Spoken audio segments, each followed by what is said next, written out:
મિત્રો બધા લાઈવ થઈ ગયા હશે અને આપણે આજે ને કાલે 14મા પાઠનું જે બાકી હતું પાના નંબર 196 કાઢો ચોપડીનું 196 એમાં જૈવ ભૂ રાસાયણિક ચક્રો બાકી હતા 14.4 એ સ્ટાર્ટ કરીએ છીએ મિત્રો। આજે બે ચક્ર ભણાવીશું અને લખાઈશું। આવતીકાલે આ પાઠ પતી જશે।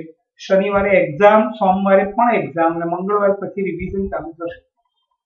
મિત્રો ઘણા બધા બહુ સરસ ઘરકામ કરે છે, રૂટીન ભણે છે, ખુશ થઈ જઈએ આપણે એવું ઘરકામ કરે। ઘણા બધા તો ઘરકામ કરતા જ નથી કે ફોટા મોકલાવતા જ નથી। એટલે મહેરબાની કરીને બધું જ અંદર ડેટા છે, હું ટીક માર્કે કરું છું, ચોપડામાં લખું છું।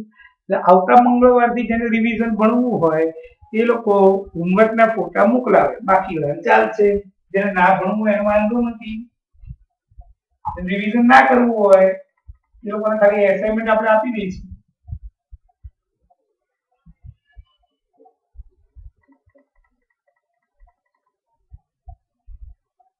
ચેપ્ટર 14 ચાલુ કરીએ છીએ આપણે। અધૂરું છે, પાના નંબર 196 કાઢો બધા મિત્રો। ચોપડીમાં એ વાંચીએ અને પછી સમજાવું છું। કાલે પતી જશે। આ અધૂરો રહી ગયો પાઠ, આ ધ્યાનમાં નીકળી ગયું। ચલો મિત્રો, જૈવ ભૂ રાસાયણિક ચક્રો। શું નામ છે? જૈવ ભૂ રાસાયણિક ચક્રો। જૈવ એટલે જીવો, ભૂ એટલે પર્યાવરણ, રાસાયણિક એટલે તત્વો અને ચક્ર એટલે આપલે। સજીવો અને પર્યાવરણ, પર્યાવરણમાં હવા, પાણી, જમીન બધું આવી ગયું। સજીવો અને પર્યાવરણ વચ્ચે જે તત્વોની આપલે થાય છે તેને જૈવ ભૂ રાસાયણિક ચક્રો કહેવાય છે। શું બોલો, ખબર પડી ગઈ? જૈવ એટલે સજીવો, ભૂ એટલે પર્યાવરણ, પર્યાવરણમાં જમીન, હવા, પાણી ત્રણેયનો સમાવેશ થાય છે। અને ચક્રો, ચક્રો એટલે સજીવ અને પર્યાવરણ વચ્ચે તત્વોની જે આપલે થાય છે એને ચક્રો કહેવાય। એટલે જૈવ ભૂ રાસાયણિક ચક્રો। જીવાવરણના જૈવિક અને અજૈવિક ઘટકોની વચ્ચેની આંતરક્રિયા જીવાવરણને ગતિશીલ અને સ્થાયી બનાવે છે। આ આંતરક્રિયા દ્વારા જીવાવરણના વિવિધ ઘટકો વચ્ચે પદાર્થ અને ઉર્જાનું સ્થળાંતર થાય છે। કઈ ક્રિયા છે જે તેને સંતુલનમાં જાળવી રાખે છે? મિત્રો અહીંયા હેડિંગ આપું છું, જૈવ ભૂ રાસાયણિક ચક્ર। ચોપડીની વ્યાખ્યા નથી, આપણે બનાવી વ્યાખ્યા। જૈવ એટલે જૈવિક ઘટકો, ભૂ એટલે પર્યાવરણ,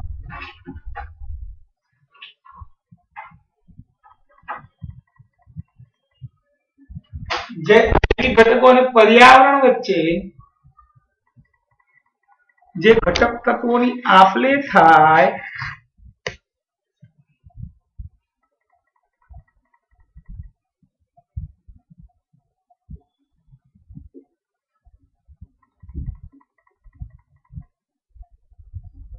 જૈવ ભૂ રાસાયણિક ચક્રો કહે છે। એમાં ઓક્સિજન, જલ ચક્ર, ઓક્સિજન ચક્ર, નાઇટ્રોજન ચક્ર, કાર્બન ચક્ર, આ બધા ચક્રો ભણવાના છે મિત્રો। પહેલા આપણે આજે જલ ચક્રથી શરૂઆત કરીએ। આપણે જોયું કે જળાશયોમાંથી પાણીનું બાષ્પીભવન અને પછી સંગ્રહણ કે સંગઠન થયા બાદ વરસાદ કેવી રીતે થાય છે, પરંતુ આપણે દરિયા અને મહાસાગરોને સુકાઈ જતા જોયા નથી। તો કઈ રીતે આ પાણી આ જળાશયમાં પાછું આવે છે? આ પૂર્ણ પ્રક્રિયા જેમાં પાણીમાંથી પાણીની બાષ્પ બને અને વરસાદના સ્વરૂપમાં પૃથ્વીની સપાટી પર પડે અને પછી નદીઓના દ્વારા સમુદ્રમાં પહોંચે છે, આને જળ ચક્ર કહેવાય છે। પાણીમાંથી પાણીની બાષ્પ બની એ બાષ્પ વરસાદના સ્વરૂપમાં પૃથ્વીની સપાટી પર પડે, નદીઓમાં ભેગું થાય, નદીઓમાંથી એ પાણી ભેગું થઈને સમુદ્રમાં જાય અને પછી એ સમગ્ર પાણી સમુદ્રમાં પહોંચે છે, આને જળ ચક્ર કહેવાય। આ ચક્ર એટલું સરળ નથી કે જેટલું વ્યક્ત કરે છે। તે સમગ્ર પાણી જે પૃથ્વી પર આવે છે તે તરત જ સમુદ્રમાં જતું રહેતું નથી। આમાંથી કેટલું પાણી જમીનમાં શોષાઈ જાય અને ભૂમિય જળનો ભાગ બને છે। કેટલું ભૂમિય જળ ઝરણા દ્વારા સપાટી પર પણ આવે છે, અથવા આપણે આપણા રોજિંદા વ્યવહાર માટે ઉપયોગી ઉપયોગ માટે કુવાઓ, ભૂગર્ભીય કુવાઓ એટલે કે બોરની મદદથી સપાટી પર પાણીને લાવીએ છીએ. સજીવોની વિવિધ ક્રિયાઓમાં સ્થળચર જીવજંતુ અને વનસ્પતિ આ પાણીનો ઉપયોગ કરીએ છીએ.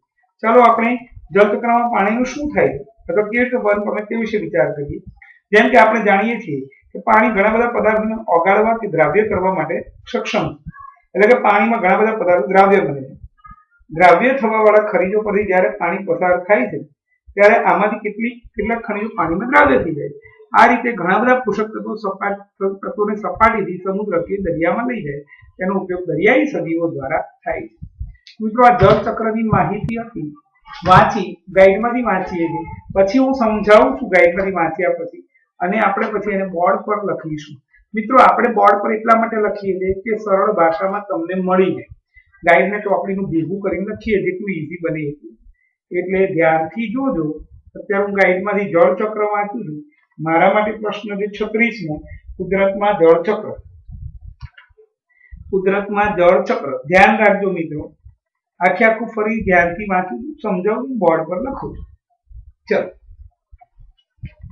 જળ સ્ત્રોતમાંથી પાણીનું બાષ્પીભવન થતા બાષ્પ વાતાવરણમાં જાય. બાષ્પ ઠંડી પડી. હલો,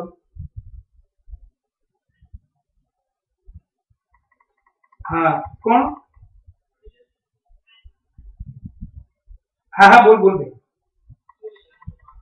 બસ મજામાં બોલ ને.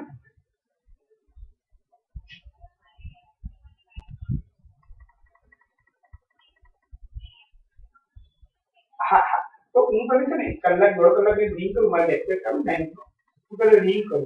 હા ઓકે. જળ સ્ત્રોતમાંથી પાણીનું બાષ્પીભવન થતા પાણીની બાષ્પ વાતાવરણમાં જાય. આ બાષ્પ ઠંડી પડે અને વરસાદના સ્વરૂપમાં પાણી પૃથ્વી સપાટી પર પડે. નદીમાં આ પાણી ભેગું થાય. નદી દ્વારા પાણી સમુદ્રમાં પહોંચે. તેને જળ ચક્ર કહેવાય છે. જળ ચક્ર એ ખરેખર મૃદાવરણ, વાતાવરણ અને જલાવરણ અને સજીવો વચ્ચે થતું પાણીનું ચક્રીય વહન છે. મિત્રો પહેલા એની વ્યાખ્યા લખીએ આપણે. જળ ચક્ર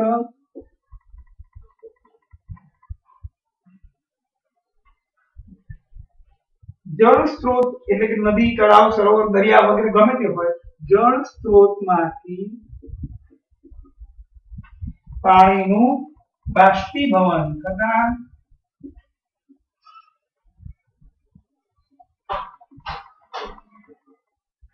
બાષ્પ વાતાવરણમાં જાય છે અને આ બાષ્પ ઠંડી પડી વરસાદના સ્વરૂપમાં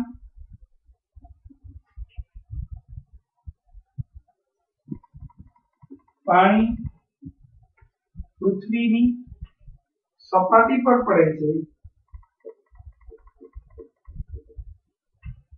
અને નદીઓ દ્વારા પાણી સમુદ્રમાં ઠલવાય છે અથવા પહોંચે. તેને જળ ચક્ર કહે છે. જળ સ્ત્રોત એટલે નદી, તળાવ, સરોવર, દરિયો વગેરે એના પાણીનું બાષ્પીભવન થઈને પાણીની બાષ્પ બને, વાતાવરણમાં ઉપર જાય, ઠંડી પડે, વરસાદ સ્વરૂપે પાણી પૃથ્વીની સપાટી પર આવે, નદીમાં પાણી ભરાય, નદીમાંથી પાણી સમુદ્રમાં પહોંચે. આખી પ્રક્રિયા જળ ચક્ર કહેવાય. આમ મૃદાવરણ, વાતાવરણ, જલાવરણ તથા સજીવો વચ્ચે થતા પાણીના ચક્રીય વહનને જળ ચક્ર કહે છે. જમીનમાં અંદર પાણી છે, ઉપરની સપાટી પર પાણી છે, વાતાવરણમાં આવવાની બાષ્પ છે, એ પાણી બાષ્પ છે. આ ત્રણેય માંથી પાણી પૃથ્વી પર આવે, સજીવ તેનો ઉપયોગ કરે, પાછું એક પાણી પાછું બહાર જાય, ઉપરથી પાછું આવે. એટલે કે મૃદાવરણ, વાતાવરણ, જલાવરણ તથા સજીવો વચ્ચે થતા મૃદાવરણ, વાતાવરણ, જલાવરણ અને સજીવો વચ્ચે થતા પાણીના ચક્રીય વર્ગને જળ ચક્ર કહેવાય. હવે સપાટીય જળ સૂર્ય ઉષ્માથી બાષ્પીભવન પામી બાષ્પમાં ફેરવાય. વનસ્પતિ બાષ્પોત્સર્જનની ક્રિયા દ્વારા અને સજીવોમાં શ્વસનની ક્રિયા દ્વારા પણ પાણી બાષ્પ દ્વારા ગુમાવે. આ બાષ્પ બધી વાતાવરણમાં ઊંચે જઈ ઠંડી પડે. સંઘનન દ્વારા વરસાદ, બરફ, હિમ સ્વરૂપે પૃથ્વી પાણી પર પાછું પડે. મિત્રો,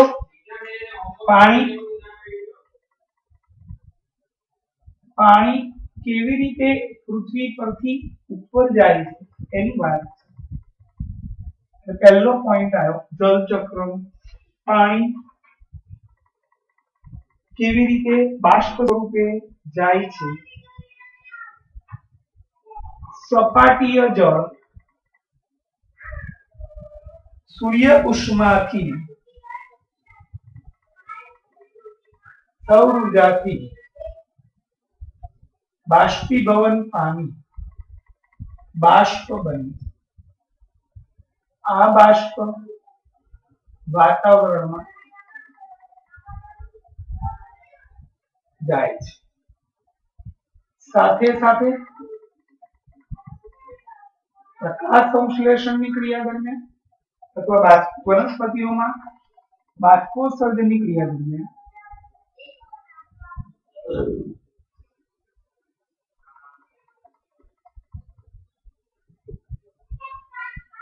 તથા પ્રાણીઓમાં શ્વસનની ક્રિયા દરમિયાન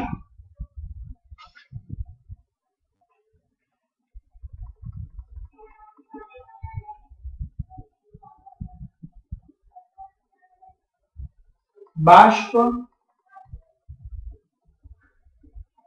વાતાવરણમાં જાય. આ બધી બાષ્પ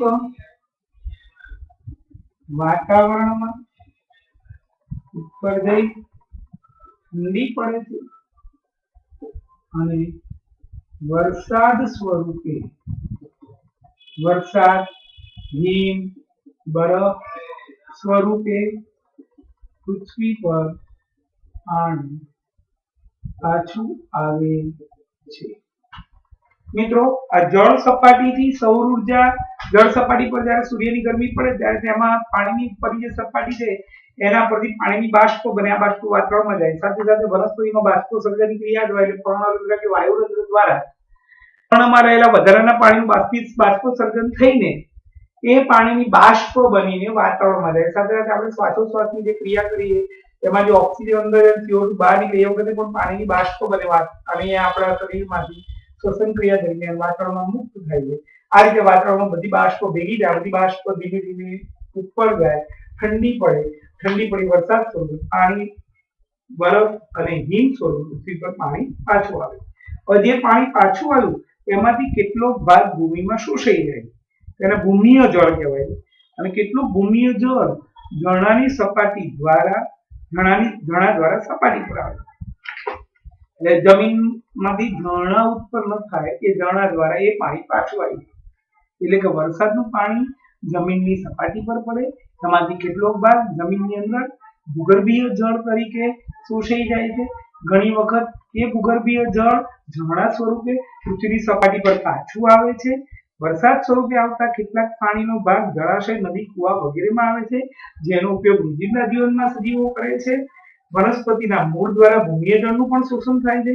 અન્ય સજીવો, જીવજંતુ, સ્થળ પ્રાણીઓ પણ વિવિધ ક્રિયાઓમાં પાણીનો ઉપયોગ કરે છે. આ બધું પાણી આયા પછી એનો ઉપયોગ કેવી રીતે થાય છે એની વાત કરીએ.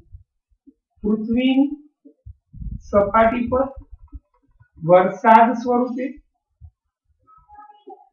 જે પાણી આવે છે તેનો અમુક ભાગ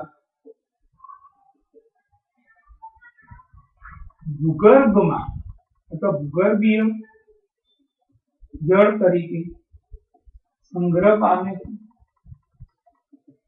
તેમાંથી કેટલું પાણી ઝરણા સ્વરૂપે પૃથ્વીની સપાટી પર આવે છે. આ સિવાય નદી, તળાવ, જળાશયો વગેરેમાં વરસાદના પાણીનો સંગ્રહ થાય છે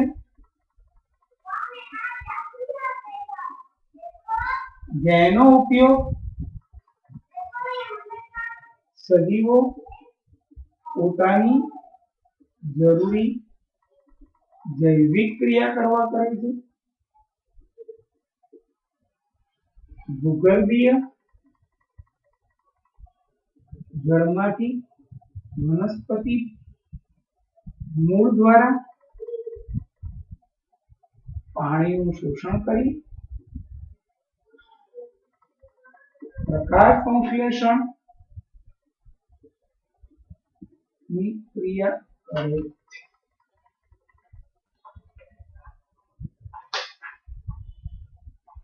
અન્ય સજીવો જીવજંતુઓ સ્થળજ પ્રાણી વિવિધ ક્રિયાઓમાં પણ પાણીનો ઉપયોગ કરે છે.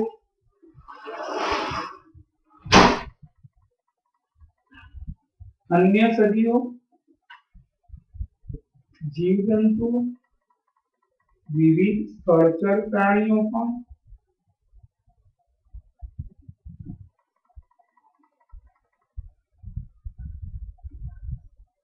જુદી જુદી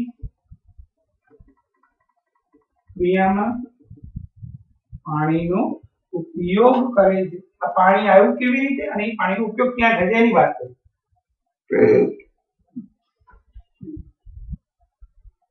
હવે એ પાણી ઘણા બધા પદાર્થોને દ્રાવ્ય કરવા માટે સક્ષમ છે. એટલે એમાં ઘણા બધા પદાર્થો ઓગળી જાય. પાણી જ્યાં જ્યાંથી પસાર થાય કે સપાટી પર જે વિવિધ ખનિજો એ પાણીમાં ઓગળીને છેલ્લે બધું પાણી એ દરિયા કે સમુદ્રમાં ભેગું થાય છે. દરિયાઈ સજીવોના ઉપયોગમાં લેવાય છે. આમ દરિયા અને સમુદ્રમાં આવતું પાણી પુનઃ બાષ્પીભવન પામે છે. એટલે જળચક્ર સતત ચાલુ રહ્યા કરે છે. પૃથ્વીની સપાટી પરથી વહેતું પાણી પહેલાથી પાણી એ સક્ષમ દ્રાવક છે.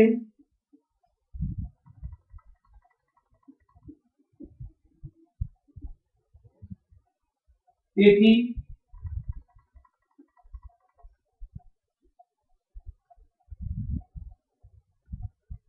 પસાર થતું પાણી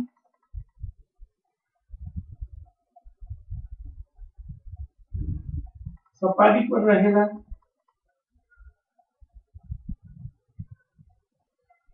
ખનિજ દ્રવ્યો શોષાઈ જાય છે અને આ ખનિજ દ્રવ્ય યુક્ત પાણી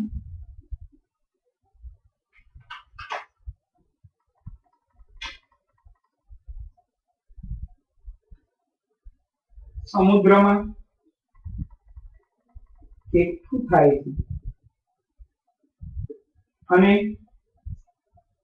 સમુદ્રના પાણી ફરીથી બાષ્પીભવન થઈ ઉપર પ્રમાણે પ્રક્રિયા થાય છે અને જળચક્ર સતત ચાલ્યા કરે છે.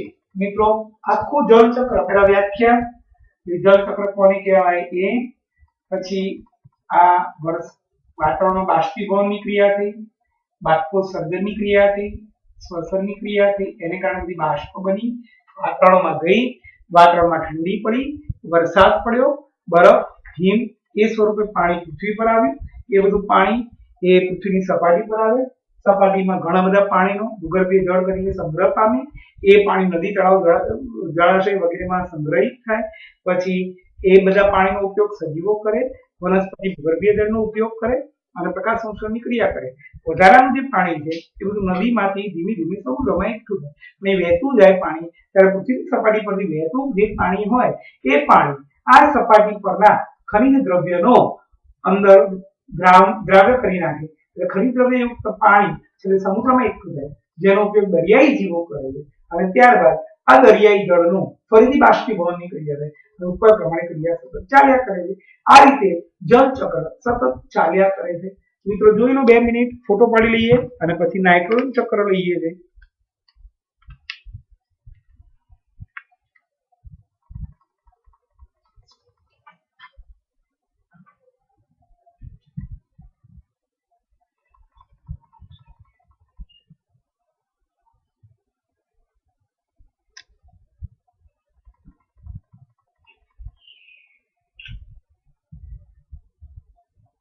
જોઈ લો મિત્રો 2 મિનિટ. પછી પેનને જરા ભોજન કરાવી દઈએ.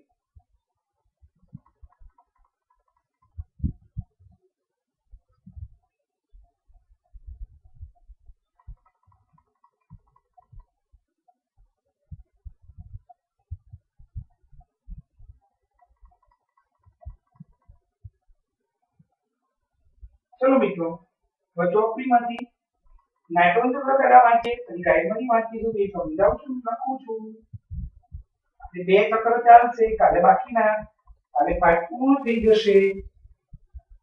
પછી શનિવારે અને સોમવારે 2 દિવસ એક્ઝામ, 14મા પાઠની અને 6ઠા પાઠની સવાલો આપી દઈશ. મોડે કરવાનું રહેશે, લખીને મોડે કરીને લખવાનું રહેશે.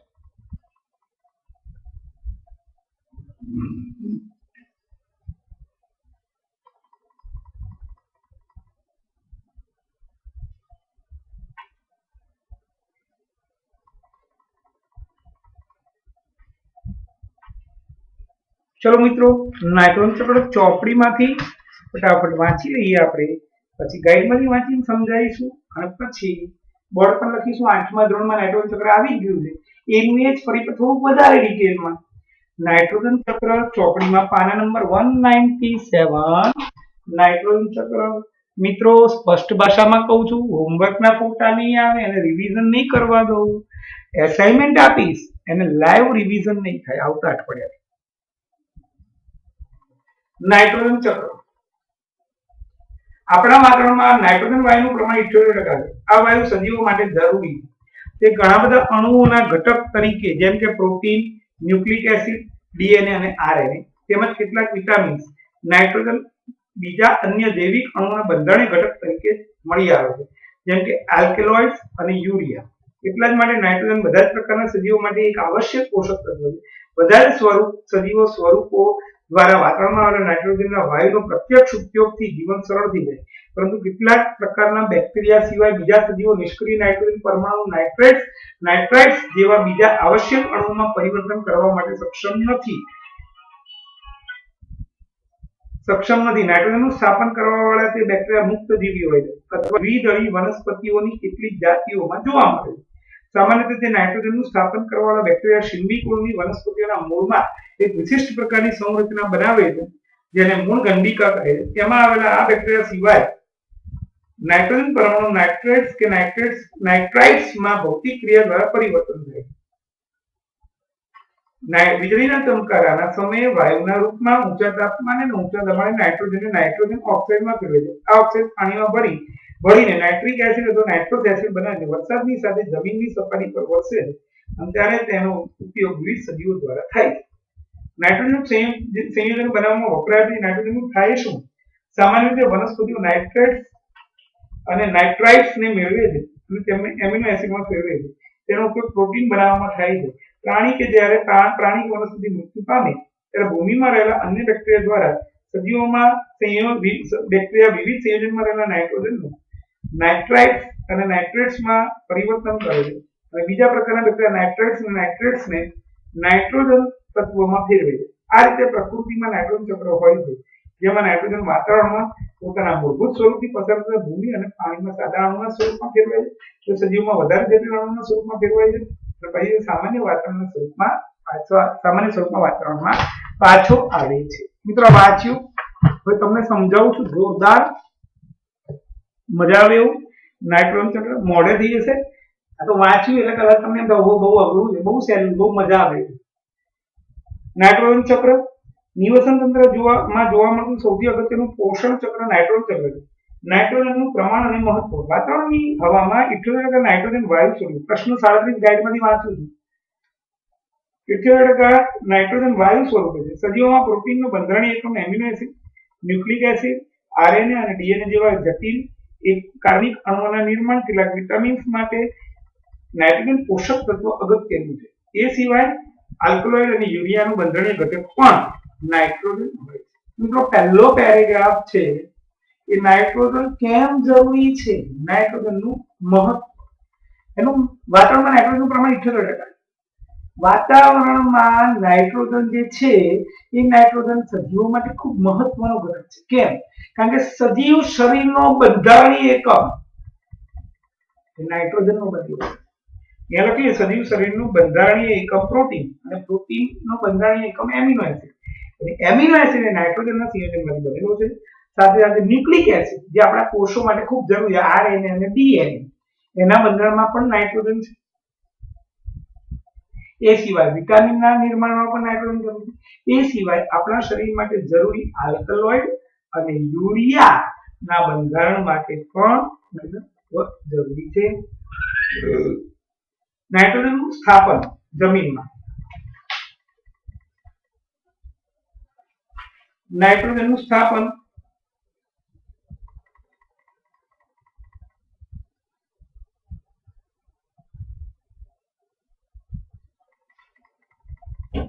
મિત્રો, નાઇટ્રોજનનું જમીનમાં સ્થાપન કેવી રીતે? બધા સજીવો અમુક પ્રેડેટરનો સીધો ઉપયોગ કરી શકતા નથી. આથી વાતાવરણમાં નાઇટ્રોજનનું તેના ક્ષારોમાં રૂપાંતરણ થવાની ક્રિયાને નાઇટ્રોજનનું સ્થાપન કહેવાય. નાઇટ્રોજનનું સ્થાપન બે રીતે જોવા મળે. એક રાસાયણિક નાઇટ્રોજન સ્થાપન, બીજું જૈવિક નાઇટ્રોજન સ્થાપન. રાસાયણિક નાઇટ્રોજનનું સ્થાપન આકાશમાં વીજળીના ચમકારા દ્વારા ઊંચા તાપમાને ઊંચા દબાણે વાયુ રૂપમાં NO2 માં રૂપાંતરણ થાય. આ NO2 પાણીમાં દ્રાવ્ય થઈ HNO3 એટલે કે નાઇટ્રિક એસિડ અને નાઇટ્રસ એસિડ સ્વરૂપે વરસાદના પાણી સાથે ઉદાહરણ જલાવરણમાં પ્રવેશે. વિવિધ સજીવો દ્વારા તેનો ઉપયોગ થાય. આ રીતે વાતાવરણમાં નાઇટ્રોજન જમીન પર આવ્યો અને એનો ઉપયોગ થયો. જૈવ નાઇટ્રોજન રાસાયણિક N2 સ્થાપન કરતા જૈવ N2 સ્થાપન અને ઘણું વધારે તેમાં સજીવો ભાગ લે છે. શિંબીકોણની વનસ્પતિની મૂળ ગંડિકામાં રહેલા રાઇઝોબિયમ બેક્ટેરિયા તથા ભૂમિમાં રહેલા કેટલાક મુક્તજીવી બેક્ટેરિયા નાઇટ્રોજન સ્થાપનની ક્ષમતા ધરાવે છે. તે નાઇટ્રોજનનું એમિનોફિકેશનની ક્રિયા દ્વારા એમોનિયામાં રૂપાંતર થાય.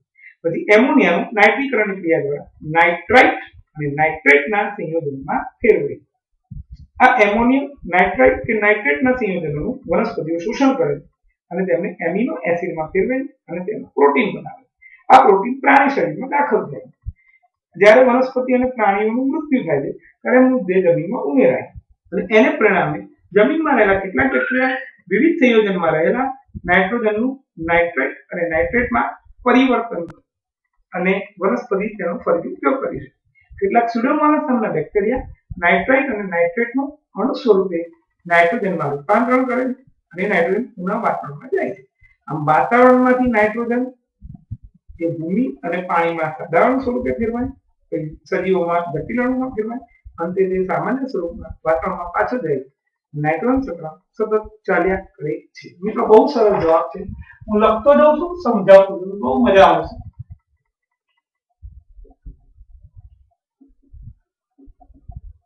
નાઇટ્રોજન ચક્ર આખું એ મોડે થઈ જશે, ધ્યાન રાખશો તો.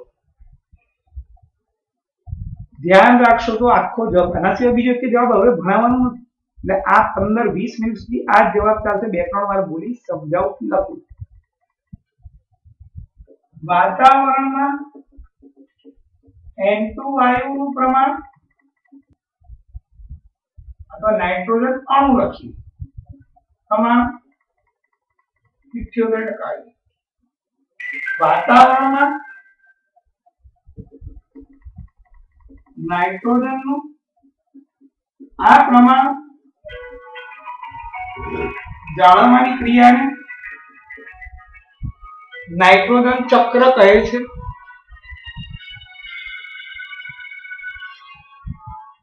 હેલો, હા બોલો.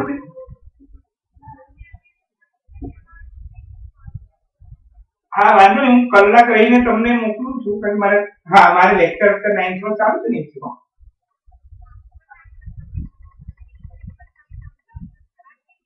હા, ના, એ તો મને લખીને જ આખું મોકલી દઈશ. વાતાવરણમાં N2 અણુનું પ્રમાણ 78% છે. વાતાવરણમાં નાઇટ્રોજનનું આ પ્રમાણ જાળવવાની ક્રિયા નાઇટ્રોજન ચક્ર કહેવાય. નાઇટ્રોજનનું મહત્વ. મિત્રો, નાઇટ્રોજન કેમ જરૂરી છે એ લખવું. સજીવનું બંધારણીય ઘટક પ્રોટીન. સજીવોમાં પ્રોટીનના બંધારણીય એકમ એમિનો એસિડ. સજીવોમાં આપણું આખું શરીર પ્રોટીનનું બનેલું છે મિત્રો, વધારેમાં વધારે, અને કાર્બનિક સંયોજન કહી શકાય. પ્રોટીન નું બંધારણીય એકમ એમિનો એસિડ તથા ન્યુક્લિક એસિડ. આપણા શરીરમાં ન્યુક્લિક એસિડ એમાં આરએનએ તથા ડીએનએ, અને એ સિવાય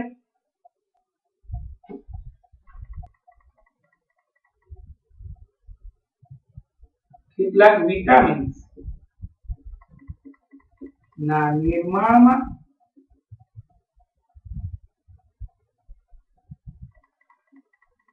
નાઇટ્રોજન ખૂબ જ મહત્વનું છે.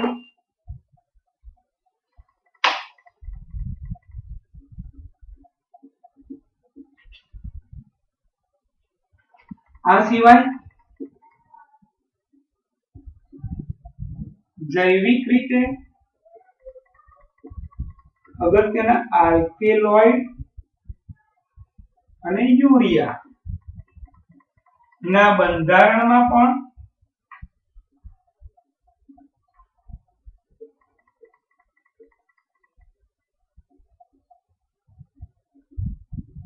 નાઇટ્રોજન મહત્વનું. મિત્રો આ નાઇટ્રોજન નું મહત્વ.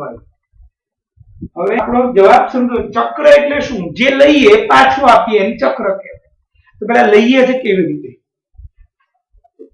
વાતાવરણમાંથી N2 નો વપરાશ. વાતાવરણમાંથી નાઇટ્રોજન નું સ્થાપન બધા સજીવો સીધો ઉપયોગ કરી શકતા નથી. આથી વાતાવરણના નાઇટ્રોજનનું તેના ક્ષારોમાં રૂપાંતરણ કરી ક્રિયાને નાઇટ્રોજનનું સ્થાપન કહેવાય છે. વાતાવરણમાંથી નાઇટ્રોજનનો સીધો ઉપયોગ બધા સજીવો કરી શકતા નથી. આથી આ નાઇટ્રોજનનું વિવિધ સંયોજનોમાં રૂપાંતરણ થવાની ક્રિયાને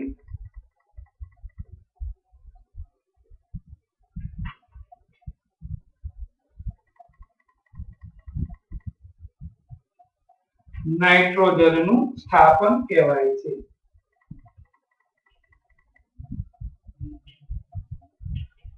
નાઇટ્રોજનનું સ્થાપન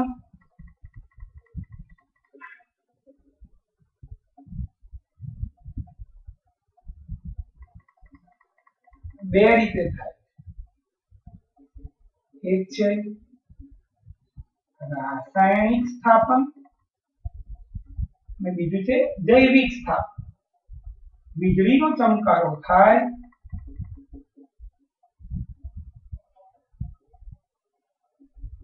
ત્યારે નાઇટ્રોજનનું NO2 નાઇટ્રોજન ડાયોક્સાઇડમાં રૂપાંતરણ થાય.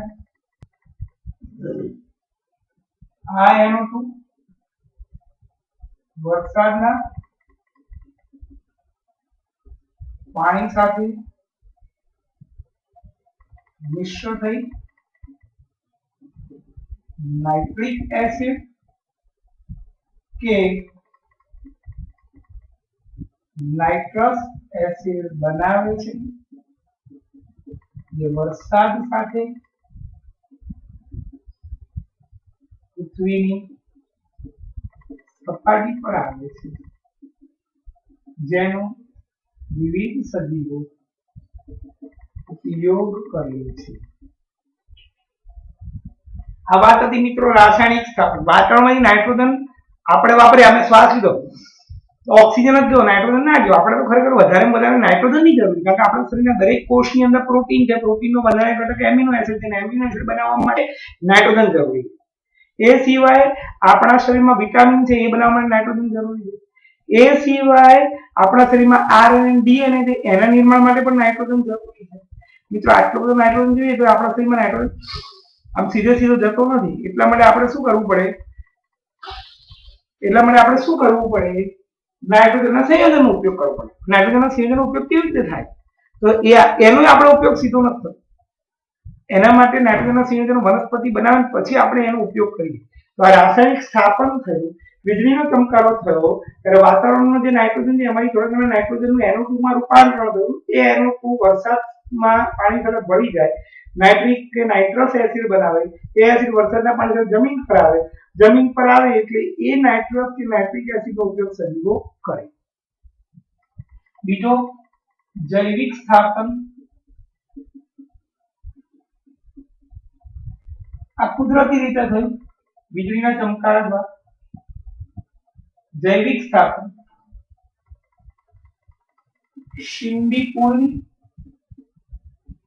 સિમ્બિકુલ એટલે કઠોળ વર્ગ.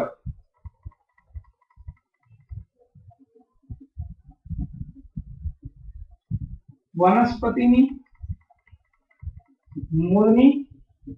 મૂળગંડિકામાં રહેલા રાઇઝોબિયમ નામના બેક્ટેરિયા તથા કેટલાક મુક્તજીવી બેક્ટેરિયાઓ પણ તથા જમીનમાં રહેલા કેટલાક મુક્તજીવી બેક્ટેરિયા, ભગવાને અમને આશીર્વાદ આપ્યા છે રાઇઝોબિયમ બેક્ટેરિયા ને કેટલાક મુક્તજીવી બેક્ટેરિયા, એ મૂળગંડિકામાં રહીને આમ શ્વાસ લે એટલે વાતાવરણમાંથી નાઇટ્રોજન નીચે આવે જમીનમાં. પછી એ નાઇટ્રોજનનું એ બેક્ટેરિયા વડે એમોનીકરણ થાય એટલે એમોનિયા બની જાય. એ એમોનિયાનું પછી નાઇટ્રીકરણ થાય એટલે નાઇટ્રાઇટ અને નાઇટ્રેટના સંયોજનમાં રૂપાંતરણ થાય. અને જમીનમાં એ નાઇટ્રાઇટ ને નાઇટ્રેટના સંયોજનો રહે. હવે એ નાઇટ્રાઇટ ને નાઇટ્રેટ સંયોજનનો ઉપયોગ વનસ્પતિ કરે. એ વનસ્પતિ એમાંથી પ્રોટીન બનાવે. એ પ્રોટીન આપણે ખાઈએ એટલે આપણા શરીરમાં નાઇટ્રોજન જાય. એટલે આપણે લખ્યું સિમ્બિકુલ એટલે કે કઠોળ વર્ગની વનસ્પતિની મૂળની મૂળગંડિકામાં રહેલા રાઇઝોબિયમ નામના બેક્ટેરિયા તથા જમીનમાં રહેલા કેટલાક મુક્તજીવી બેક્ટેરિયા વાતાવરણમાંથી સીધા N2 નો ઉપયોગ કરી એમોનીકરણની ક્રિયા દ્વારા એમોનિયા અને ત્યારબાદ એમાંથી NO2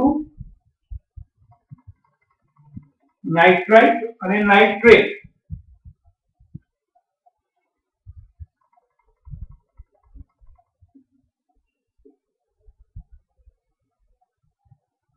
ના વિવિધ સંયોજનો સ્વરૂપે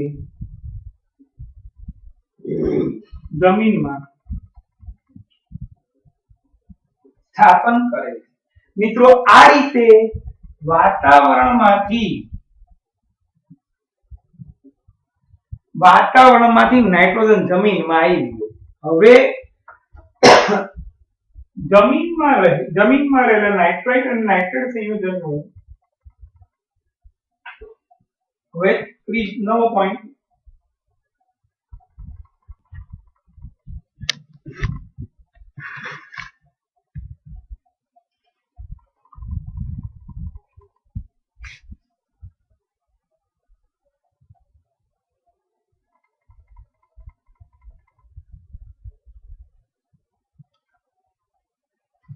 ત્રીજો પોઈન્ટ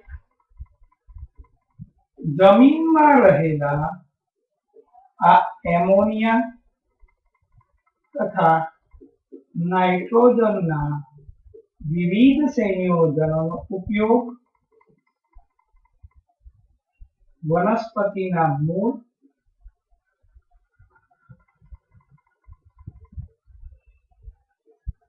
અને પ્રોટીન સ્વરૂપે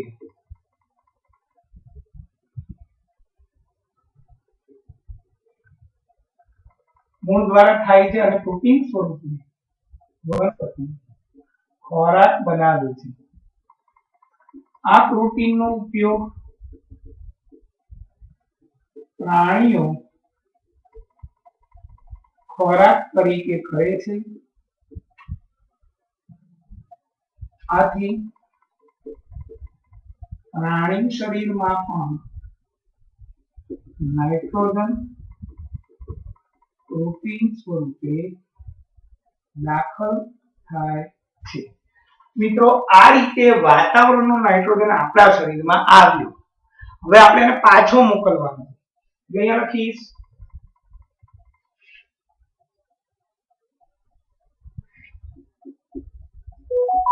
વાતાવરણ N2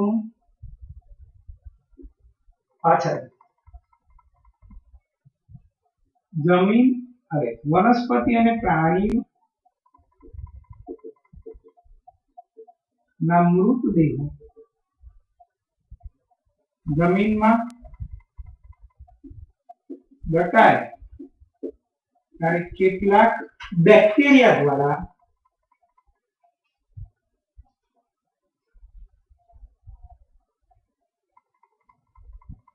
ભૂમિમાં રહેલા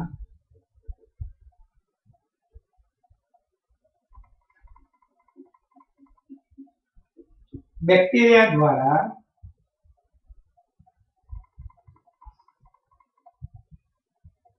આ વિવિધ આખી રિવર્સ પ્રક્રિયા છે। પ્રોટીન માંથી એમિનો એસિડ બની જાય, એમિનો એસિડ માંથી પાછા નાઇટ્રેટ ના સંયોજનો બની જાય।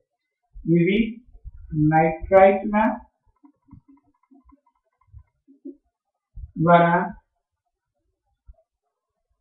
મૃતદેહોમાંથી વિવિધ નાઇટ્રેટ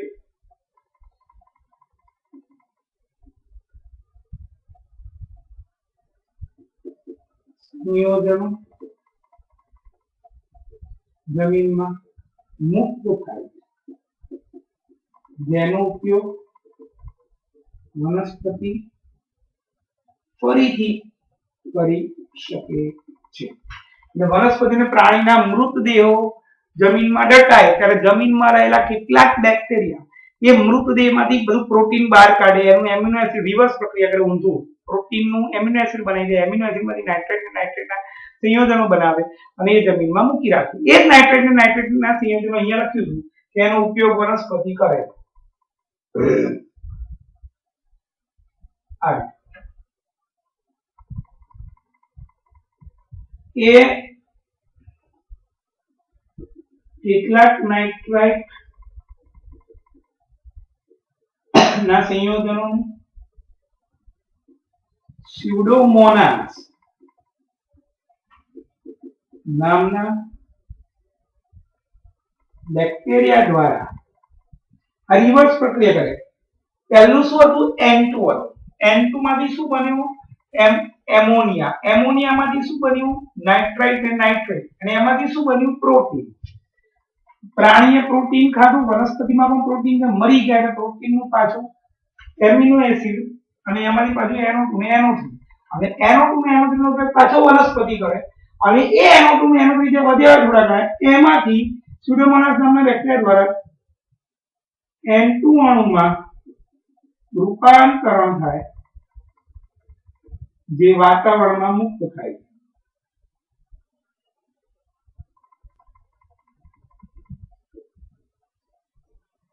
આમ આ સ્યુડોમોનાસ છે થોડા ઘણા નાઇટ્રાઇટ અને નાઇટ્રેટ સંયોજનને N2 માં ફેરવી નાખ્યા અને N2 પાછો વાતાવરણમાં ગયો।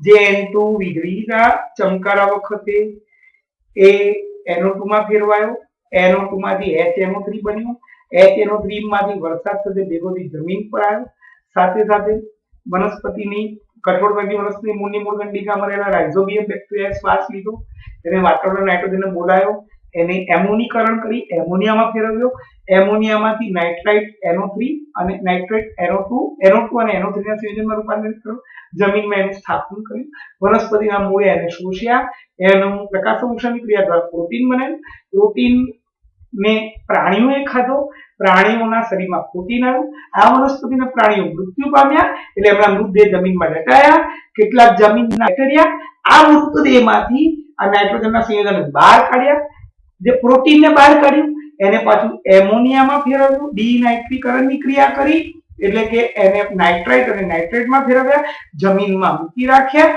એમાંથી કેટલાક નાઇટ્રાઇટ કે નાઇટ્રેટને પાછા વનસ્પતિએ પ્રોટીન બનાવવામાં ઉપયોગ લીધા અને બાકીના કેટલાક નાઇટ્રાઇટ કે નાઇટ્રેટને સ્યુડોમોનાસ નામના બેક્ટેરિયા N2 અણુમાં ફેરવીને પાછા એને વાતાવરણમાં મોકલી દીધું. આમ વાતાવરણમાં N2 નું પ્રમાણ જળવાય છે અને નાઇટ્રોજન ચક્ર સતત ચાલ્યા કરે છે.